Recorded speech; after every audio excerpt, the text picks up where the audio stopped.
موضوع درس فی قصۃ سیدہ مریم سورۃ مریم تفسیر ابن کثیر۔ الحمدللہ رب العالمین والصلاة والسلام علی اشرف الانبیاء و سید المرسلین سیدنا محمد وعلی آلہ واصحابہ اجمعین۔ اللہم صل علی سیدنا محمد وعلی آل سیدنا محمد کما صلیت علی ابراہیم وعلی آل ابراہیم فی العالمین انکا حمید مجید۔ اعوذ باللہ من الشیطان الرجیم۔ بسم اللہ الرحمن الرحیم۔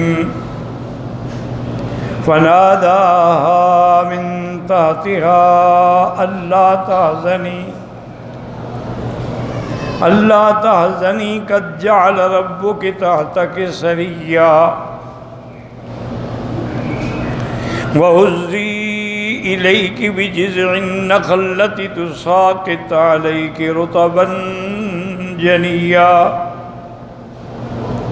فَكُلِي وَاشْرَبِي وَقَرِّي عَيْنًا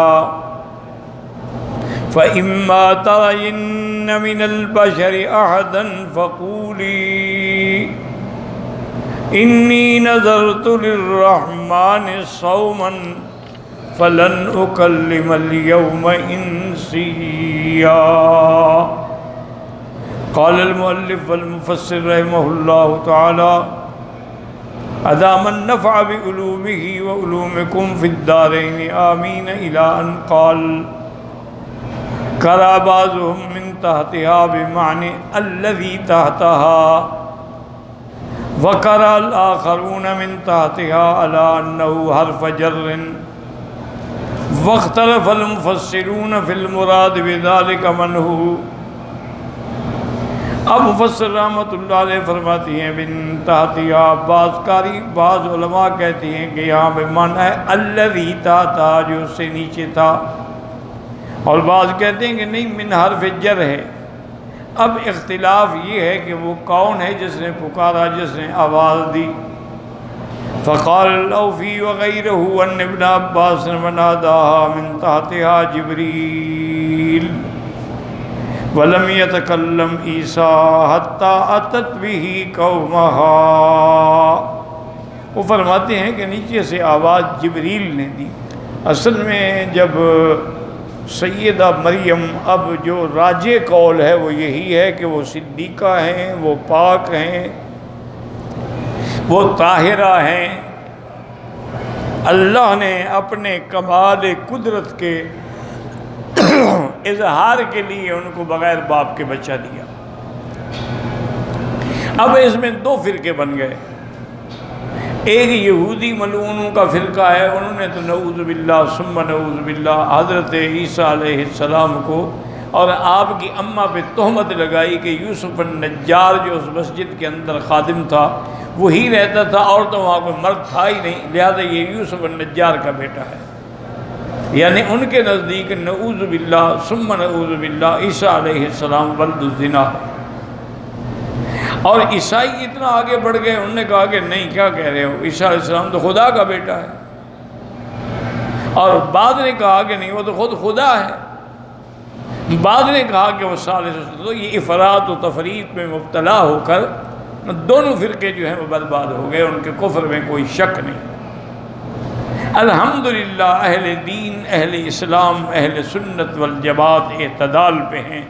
انہوں نے کہا مریم پاک ہے، صدیقہ ہے، اور اللہ نے ان کو جو بیٹا دیا ہے وہ رسول اللہ ہے، وہ روح اللہ ہے، وہ کلمۃ اللہ ہے، اور اللہ کی قدرت کی نشانی ہے۔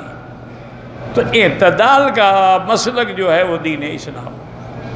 تو اب بی بی صاحبہ کا جب حمل کا موضوع ہوا، اور یہ بھی یاد رکھیں کہ حمل وہ 1 گھنٹے کا نہیں تھا، وہی 9 مہینے کا تھا۔ تو اس کے بعد بی بی صاحبہ صرف اپنی بہن سے ملتی تھی جو حضرت زکریا کی بیوی تھی، اس کے علاوہ کسی سے نہیں ملتی تھی۔ آخر پھر اس نے دیکھا کہ جب ایام روز بروز قریب آ رہے ہیں تو بالکل ہٹ کے دور ایک جگہ پہ چلی گئی، وہاں ایک کھجور کا درخت تھا، اس کے ساتھ ٹیک لگا کے بیٹھ گئی، اور یہ جگہ جو ہے یہ وہی ہے جس کو بیت اللحم کہتے ہیں، یہ حضرت عیسیٰ کی پیدائش کی جگہ ہے، اور مسجد اقصیٰ سے 8 کلومیٹر کے فاصلے پہ ہے۔ اب وہاں جب بیٹھی تو کہ آپ کی تکلیف بھی تھی، پریشانی بھی تھی، تو اسی وقت آپ نے موت کی بھی تمنا کی کہ یا لیتنی مت قبل ھذا، اس قصے سے بھی پہلے میں مر چکی ہوتی، کوئی مجھے بھول چکے ہوتا، میرا نام بھی نہ ہوتا، نام و نشان بھی نہ ہوتا، تو میں آج اس تکلیف میں مبتلا نہ ہوتی۔ اب اللہ نے جبریل کو حکم دیا، فناداها من تحتها، یعنی بیوی وادی کے اوپر تھی، وہ وادی سے نیچے تھے، ان نے آواز دی کہ بی بی کیوں گھبراتی ہو، اللہ غم نہ کرو، پریشان ہونے کی کوئی ضرورت نہیں۔ وقضا قال سعید بن جبیر والضحاک وعمر بن میمون والسدی وقتادہ انه الملک جبریل علیہ الصلاۃ والسلام ناداها من تحتها، مانا من اسفل الوادی، وہ وادی کے نیچے سے انہوں نے آواز دی۔ وقال مجاہد فناداها من تحتها قال عیسی ابن مریم، کہ حضرت عیسیٰ نے بات کی، لیکن یہ بات پہلی بات زیادہ صحیح ہے۔ وقضا قال عبد الرزاق عن ما بن قتادہ قال قال سن هو ابنها وهو احدى الروايتين عن سعيد بن جبير انه ابنها قال ولم تسمع الله يقول فاشارت الیہ، حالانکہ یہ واقعہ اس وقت کا نہیں ہے، یہ واقعہ اس وقت کا ہے جب آپ کی قوم نے آ کر آپ پہ اعتراض کیا تو آپ نے بیٹے کی طرف اشارہ کیا۔ اللہ تعاذنی اے نادا قائل اللہ تعاذنی قد جعل ربک تحتک سریا، نیچے ایک چشمہ، ایک چھوٹا سا پانی کا چشمہ چل جاری ہو گیا۔ قال سفیان الثوری و شعبہ نبی اسحاق بن البراء بن عازب قد جعل ربک تحتک سریا قال الجدول، جدول کہتے ہیں چھوٹے سا نالا۔ وقضا قال علی بن ابی طلحہ عن عباس السری النہر، چھوٹی سی نہر، وہی قال امن میں نہر تشرب منہ، نہر جاری ہوئی جیسے لوگ پانی پیتے۔ وقال مجاہد والنہر بسریانی، یہ سریانی لغت میں بھی سری نہر کو کہتے ہیں۔ وقال سعید بن جبیر السری والنہر الصغیر بالنبتیت، نبتی زبان میں بھی چھوٹی نہر کو کہتے ہیں۔ وقال ذاک والنہر الصغیر بسریانیت، وقال ابراہیم النخعی والنہر الصغیر، وقال قتادہ هو الجدول بلغت اہل الحجاز، وقال وهب بین السری وربیع لماء، وقال سدی وهو النہر، واختار هذا القول۔ اصل قول یہی ہے کہ اللہ تعالیٰ نے اپنی قدرت کا کرشمہ دکھانے کے لیے اور بی بی کو اطمینان کے لیے وہاں نیچے ایک چشمہ جاری کر دیا پانی کا۔ وقد ورد فی ذلک حدیث مرفوع وقال الطبرانی حدثنا ابو شعیب الحرانی قال حدثنا یحییٰ بن عبد اللہ البابلی قال حدثنا ایوب بن نہیک سمعت اکرمۃ مولا ابن عباس سمعت ابن عمر یقول سمعت رسول اللہ یقول ان الصری الذی قال اللہ لمریم قد جعل ربک تحتک سریا نہر اخرجہ اللہ لتشرب منہ۔ ایک روایت میں یہ بھی ہے، لیکن یہ حدیث جو ہے غریب ہے۔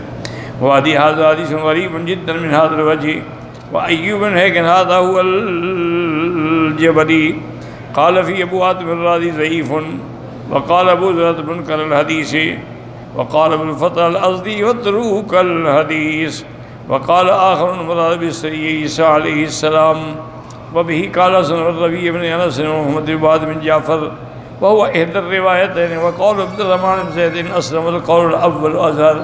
دوسرا قول بھی مانا جا سکتا ہے، لیکن پہلی قول جو ہے وہی صحیح ہے کہ نیچے نہر چشمہ جاری ہوا۔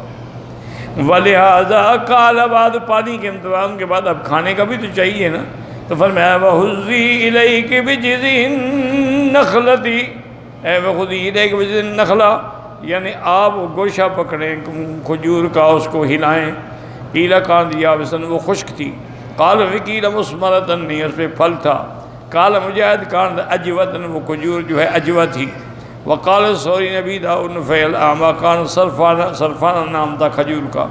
والظاہر انہا کان شجرۃ لم تکن فی ابان ثمرها، صحیح بات یہ ہے کہ بس کھجور کا ایک درخت تھا لیکن ابھی تو موسم بھی نہیں تھی پھل کی۔ قال وَرَبِّنَا وَلَا هَذَا امْتَنَّا عَلَيْهَا بِذَلِكَ مَنْ جَعَلَ عِنْدَهَا طَعَامًا وَشَرَابًا، اللہ نے احسان فرمایا کہ آپ کے لیے کھانے کا بھی اور پینے کا بھی انتظام کر دیا، اور یہ بھی تسلی دی کہ اگر اللہ ایک سوکھی ہوئی کھجور کو تازہ کر سکتے ہیں اور نیچے چشمہ جاری کر سکتے ہیں تو تمہیں بغیر باپ کے بیٹا کیوں نہیں دے سکتے؟ تو اس میں ان کی تسلی بھی تھی اور کھانے پینے کا انتظام بھی تھا۔ تو ساکت علیک رطبا جنیا، جب آپ اس کو ہلائیں گی تو آپ پر تازہ کھجوریں اتریں گی۔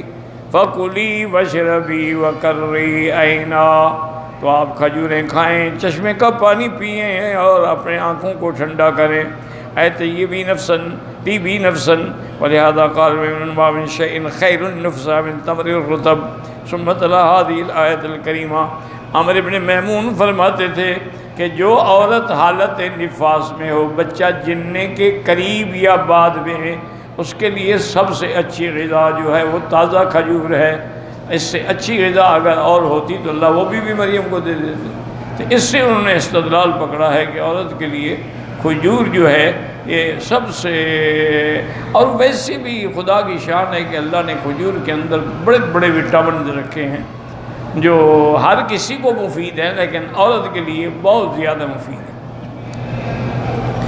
وقال ابن ابی حاتم حدثنا علی بن حسین قال حدثنا شیبان قال حدثنا مسعود بن سعید التمیمی حدثنا عبد الرحمن بن عبد الاوزاعی عن روح بن علی بن ابی طالب رضی اللہ تعالی عنہ قال قال اکرموا امتکم النخلہ، تو حضرت علی فرماتے تھے کہ کھجور کا درخت جو ہے یہ تمہاری خالہ ہے، اس کا خیال کیا کرو، اس کا احترام کیا کرو۔ فَإِنَّهَا خُلِقَتْ مِنَ الطِّينِ، چونکہ اللہ نے اس کو بھی مٹی سے پیدا کیا، الَّذِي خُلِقَ مِنْهُ آدم علیہ السلام وَلَيْسَ مِنَ الشَّجَرِ شَيْءٌ يَلْقَوْ غَيْرَهَا، اس کے علاوہ اور کوئی درخت نہیں ہے جس کے اندر پیوند کیا جائے اور نر کا بول ڈالا جائے، صرف یہ کھجور ہے۔ باقی دنیا کا کوئی ایسا درخت نہیں ہے، جیسے عورت مادہ ہے اس کے لیے بیج ضروری ہے، کھجور کے لیے بھی اللہ تبارک و تعالیٰ کی شان ہے کہ نر کا بول ضروری ہے، اگر وہ نہ ڈالا جائے تو اس کو بھی باقاعدہ پھل نہیں لگتا ہے، خدا کی شان۔ ویسے بھی علماء نے بڑی تحقیق کی ہے، یاد رکھیں، انہوں نے کہا کہ کھجور جو ہے نا یہ انسان سے مشابہ ہے۔ کیا معنی؟ انسان کا ہاتھ کٹ جائے زندہ رہ سکتا ہے، ٹانگ کٹ جائے زندہ رہ سکتا ہے، لیکن گردن کٹ جائے پھر زندہ نہیں رہ سکتا۔ کھجور کی بھی ادھر ادھر شاخیں کاٹ دو کھڑی رہے گی، لیکن اوپر سے اگر کاٹ دو تو مر جائے گی، تو اس کی بھی گردن کٹے تو مر جاتی ہے۔ دوسرا، ہر جانور جھک کے پانی پیتا ہے، صرف انسان ہے جو اوپر سے پانی پیتا ہے۔ اسی طرح کھجور ہے، ہر درخت زمین سے پانی لیتا ہے، کھجور آسمان کے پانی پہ زندہ رہتی ہے۔ تو اس لیے انہوں نے کہا اس کو انسان سے بڑی مشابہت ہے، اس لیے انسان کے لیے سب سے بڑی اور اچھی سے اچھی غذا ہے۔ اور خاص طور پہ کھجور اجوا ہے، برنی ہے، سرفانہ ہے، یہ تو بڑی اللہ کی نعمتیں ہیں۔ حتیٰ کہ صحیح حدیث میں ہے کہ جو آدمی 7 دانے صبح اجوا کھجور کے کھائے اس پہ اس دن زہر بھی اثر نہیں کرے گی اور جادو بھی اثر نہیں کرے گی۔ اور ابتدائے دور میں حضور پاک کا اور صحابہ کے تو غذا ہی صرف کھجور تھی، الاسودان یعنی التمر والماء، کھجور کھائی پانی پی لیا، بس یہی غذا تھی، یہی روٹی تھی۔ یہ تو اب ہمارا ہے نا کہ 10 کھانے ہوں اور 2 کلو 4 آدمی کھا جائے، تو اس وقت تو یہ عالم نہیں تھا، اسی لیے وہ لوگ صحت مند تھے، نہ ان کو الحمدللہ کبھی اٹیک ہوا، نہ ان کو کبھی دل کا دورہ پڑا، نہ ان کو کبھی کینسر بنا۔ یہ جو تم نے مرکبات بنا کے کھانے شروع کیے ہیں ساری اسی کی مہربانی ہے کہ اس میں مرچیں ہیں اور مسالے ہیں اور نمک ہے اور پتہ نہیں کیا کیا بلائیں ہیں، اس کا نتیجہ یہ ہے کہ آج انسان بیماریوں کا گھر بن چکا ہے۔ وقال سمعتم النساء من والرطب فإن لم يكن رطب والتمر وليس من شيء أكرم الله من شيء نزلت تحتها مریم بنت عمران۔ ایک حدیث میں یہ بھی ہے حضور نے فرمایا کہ اپنی عورتوں کو تم تازہ کھجوریں کھلایا کرو۔ ویسے بھی یعنی ایک دفعہ مجھے یاد ہے، بہت پرانی بات ہے، اس وقت میری والدہ بھی زندہ تھی، والد بھی زندہ تھے، تو ہم جس گھر میں رہتے تھے نا، اس گھر کے قریب میں کوئی رائل فیملی کے خاندان کے کچھ لوگ ساتھ والے مکان میں ٹھہرے ہوئے تھے، تو ان کی شرافت ہے اور ان کی مہربانی ہے کہ وہ کبھی کبھی ہم فقیروں کے گھر میں بھی ان کی عورتیں آ جاتی تھیں اور اعلیٰ قسم کی کھجوریں لاتی تھیں۔ رائل فیملی تھی اور پھر گسیم اور بریدہ کی کھجوریں تو دنیا میں مشہور ہیں، تو اعلیٰ قسم کھجوریں لے آتی ہیں۔ ہمارے گھر والے کوئی 2 دانے اٹھاتا، کوئی 3 اٹھاتا، انہیں کیا کر رہے ہو، کھاؤ۔ کتنا کھائیں؟ انہوں نے کہا ہم تو کم سے کم دن میں آدھے کلو سے کم تو کبھی نہیں، ورنہ 1 کلو کھاتی ہیں روز کا۔ تو انہوں نے کہا اگر تم نہیں کھاتی ہو تو پھر اپنے خاوند کے حقوق کیسے ادا کرتی ہو؟ جب تم کھجور ہی نہیں کھاتی ہو تمہارے اندر طاقت کہاں سے آئے گی؟ آدھا کلو روز کھایا کر۔ وہ زبردستی آ کے 2-4 دانے کھلاتے۔ ہم لوگوں کی تو عادت ہی نہیں نا اتنا کھانے کی، زیادہ سے زیادہ 2-4-5 دانے کھا لیے۔ تو عرب آج بھی الحمدللہ کھجور کھاتے ہیں اور بڑے شوق سے۔ اسی لیے ان کو کسی اور دواؤں کی ضرورت نہیں ہے، اونٹنی کا دودھ پیتے ہیں اور کھجور کھاتے ہیں اور شہد استعمال کرتے ہیں۔ یہ تینوں چیزیں ان کو ہمیشہ 100 سال کے بھی ہو جائیں بوڑھا نہیں ہونے دیتے، وہ ہمیشہ جوان رہیں۔ بہرحال تو حضور نے بھی فرمایا کہ اپنی عورتوں کو کھجور کھلایا کرو، اگر تازہ کھجور نہ ملے چلو سوکھی کھلاؤ، کیونکہ دنیا میں اور کوئی ایسا درخت نہیں شان والا جس کھجور سے زیادہ کہ جس کے نیچے اللہ نے بی بی مریم کو پناہ دی۔ حاضر حدیث منکر جدا، لیکن حدیث منکر ہے۔ رواہ یارہ شیبانوی وقال بعض تساقط بتشدید، تساقط یا تساقط تخفیف سے، علیک رضوان جنین اے ساقط الجزء بل کل متقارب، مانا جب آپ شاخ کھلائیں گی تو تازہ کھجوریں گریں گی۔ وقولہ تعالی فإما ترین من البشر احدا، اے مہما رأیت من احد، اگر تم نے کسی کو دیکھا، کوئی آئے کوئی پوچھے یہ کیا بچہ ہے، کیسا ہے، کون ہے، تو بس اشارہ کریں گے مجھے روزہ ہے، میں نے بات نہیں کرنی۔ اس وقت کھانے پینے کے علاوہ نہ بولنے کا بھی روزہ رکھا جاتا تھا۔ فقول انی نذرت للرحمن صوما فلن اکلم اليوم انسیا، المراد بهذا القول الاشارۃ الیہ بذلک، اس قول سے مراد بولنا نہیں اشارہ ہے، لأن المراد به القول لفظی للہ ینافی فلن اکلم اليوم انسیا، تو قول سے مراد کا لفظ ہو تو پھر فلن اکلم کیسے ہوگا؟ صاف ظاہر ہے کہ اشارہ کیا آپ نے۔ انی نذرت للرحمن صوما قال صمتا، یعنی خاموشی کا روزہ، وقضا قال ابن عباس مذاق روایت صوما وصمتا، یعنی روزہ بھی تھا اور خاموشی بھی تھی۔ وقضا قال قتادہ وغیرہ انہم کانوا اذا صاموا فی شریعتہم حرم علیہم الطعام والکلام، ان کی شریعت کے اندر اگر روزہ رکھتے تھے تو کھانا پینا جیسے حرام تھا، بولنا بھی حرام تھا۔ وقضا قال قتادہ وغیرہ انہم کانوا اذا صاموا فی شریعتہم یحرم علیہم الطعام والکلام، نص علی ذلک سدی وقتادہ وعبد الرحمن وقال ابن هذا قال كنت عند ابن مسعود رضی اللہ تعالی عنہ فجاء رجلان فسلم احدهما ولم يسلم الاخر، 2 آدمی آئے حضرت عبداللہ المسعود کی خدمت میں، ایک نے تو سلام کیا لیکن دوسرے نے سلام نہیں کیا۔ فقال ما شانک، قال صاحب حلف ان لا يكلم الناس اليوم، انہوں نے کہا ایسے قسم کھائی تھی کہ آج میں بات نہیں کروں گا۔ فقال کلم الناس سلم، بات کرو تم، سلام بھی کہو۔ فإن تلك امرأة علمت ان هذا لا يصدق انها من غير زوج، یہ تو اس کے لیے عذر تھا چونکہ وہ بی بی جانتی تھی مریم کہ میری بات کوئی نہیں مانے گا، کوئی نہیں تسلیم کرے گا، لہذا ان کا علاج یہ تھا کہ خاموش رہیں۔ تمہارے لیے تھوڑا ہے کہ تم خاموش رہو۔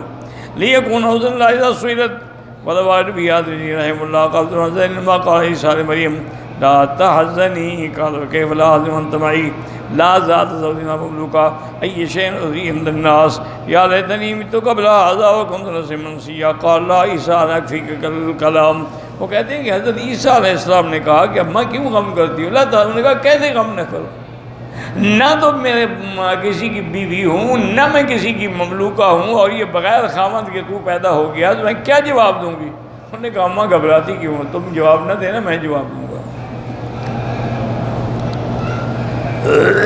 ثم أتين بشر قل إني نذرت الرحمن صوما فلن أكلم اليوم إنسيا قال هذا كله من كلام عيسى علیہ السلام۔ بعض علماء کہتے ہیں یہ ساری بات جو ہے عیسیٰ علیہ السلام کی ہے، جو انہوں نے اپنی والدہ سے کہی۔ تو بہرحال اللہ تعالیٰ نے جب اولاد دی تو جواب بھی سکھلا دیا۔ اسی لیے بعض اولیاء اللہ نے انہی آیات سے ایک بات یاد رکھا کریں کہ علماء، اولیاء، صلحاء کوئی بات خود سے نہیں بناتے۔ اب دیکھو نا جی کہ بہت سارے لوگ ہمارے اعتراض کرتے ہیں کہ دیکھو جی تبلیغی جماعت والے چلہ لگاؤ، چلہ لگاؤ، چلہ لگاؤ۔ کوئی صحابہ نے چلہ لگایا تھا؟ خوبی نبی نے چلہ لگایا تھا، موسیٰ علیہ السلام نے۔ فَتَمَّ مِيقَاتُ رَبِّهِ 40 لَيْلَةً۔ تو جب ایک پیغمبر سے ثابت ہے تو پھر اعتراض کرنے کا کیا مقصد ہے؟ اور دوسرا ان لوگوں نے استدلال کیا ہے کہ ثُمَّ خَلَقْنَا النُّطْفَةَ عَلَقَةً فَخَلَقْنَا الْعَلَقَةَ مُضْغَةً فَخَلَقْنَا الْمُضْغَةَ عِظَامًا فَكَسَوْنَا الْعِظَامَ لَحْمًا۔ ان سب کے درمیان 40 دن کا وقفہ ہے۔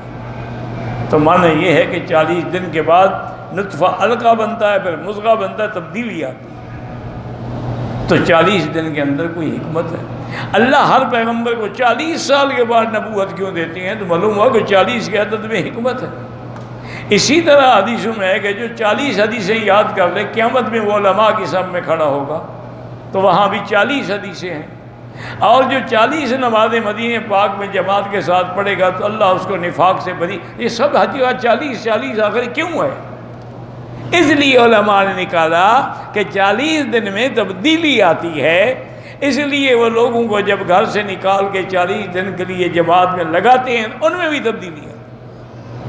اسی لیے آپ دیکھ لیں، یقین کریں، ہم تو اپنا اعتراف کرتے ہیں نا کہ ہم مدرسوں میں سارا سال طلباء کو پڑھاتے رہے، لیکن کئی تھے ان میں جو داڑھی کو منڈاتے تھے، کئی تھے ان میں جو نماز میں سستی کرتے تھے، اور اکثر تہجد نہیں پڑھتے تھے۔ لیکن ان کے ساتھ جو آدمی لگے الحمدللہ نمازی بھی ہو جاتا ہے، تہجد بھی پڑھتا ہے، اشراق بھی پڑھتا ہے، داڑھی بھی رکھتا ہے، کپڑے اور لباس بھی اسلامی پہنتا ہے، کوئی تبدیلی آتی ہے نا اس میں۔ تو اسی لیے اللہ تعالیٰ کی ہر چیز میں حکمت ہے۔ اچھا، اسی طرح بزرگوں نے، صوفیاء کرام نے یہ بھی مسئلہ نکالا ہے کہ چپ کرنا جو ہے اس سے بڑی عبادت کوئی نہیں۔ انہوں نے کہا بس خاموش رہو۔ اسی لیے کہ ایک حدیث میں ہے کہ بولو تو اچھی بات، ورنہ چپ رہو۔ وہ کہتے ہیں جب انسان خاموش رہتا ہے نا تو وہ بھی 1000 گناہوں سے بچ جاتا ہے۔ اسی لیے ان کی تعلیم یہی ہوتی ہے کہ نظر بر قدم، کہ جب چلو تو نظر اپنے پاؤں پہ رکھو، اوپر اٹھا کے نہ دیکھو۔ خلوت در انجمن، اور لاکھوں لوگوں میں بیٹھے رہو لیکن دل اللہ کے ساتھ جڑا رہے۔ سب کی سنو لیکن بولو نہیں۔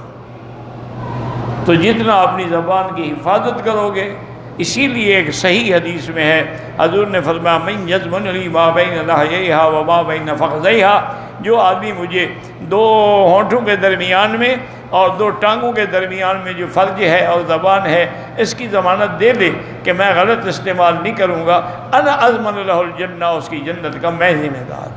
تو اسی پہ یہ حضرات زور دیتے ہیں کہ بھی زبان کی حفاظت کرو۔